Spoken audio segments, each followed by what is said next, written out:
再来看咱国内消息咯，高雄基顶的民众在渡船是免钱，也毋过有监察委员是质疑讲，市政府补贴票价预算无够，和渡轮公司对去年的6月为止已经赔超过10亿咯。监察委员是要求高雄市政府应该要检讨改进。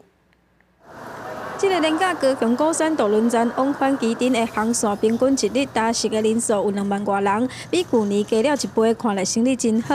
拜一上班日，嘛有基顶的居民还有游客往返，即马算因为累计亏损超过10亿，监委要求高雄市政府要改进。你要编出经费嘛？那第二个，你要重新去计算说，你到底现在这个一个费用到底是多少嘛？哈，不是只有补贴，那你观光船的一个部分，那你票价你应该要做合理的一些调整嘛。监委认为，市府要让轮船公司爱配合，让基顶的居民免费坐渡轮这个政策，就应该编列有够的预算来补贴着轮船公司的财务。也是讲放看着调价的标准，无就是让轮船公司的票价一年减收9600多万，这么侪当来状况拢无改善，财务的负担真沉重。到去年6月底为止，已经累计亏损超过10亿。比公司的资本也更较悬。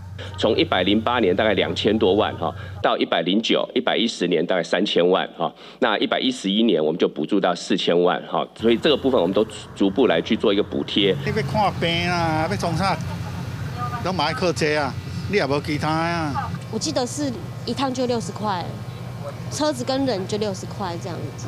轮船公司是市府所有，交通局回应票价为民国108年就开始补助，有加办活动，而且申请着其他的经费补助来增加的业绩。虽然也是有亏损，不过已经慢慢减少，会持续协助轮船公司来改善营运的环境，还有体质。记者王刘婷丹、很坤明交环境报道。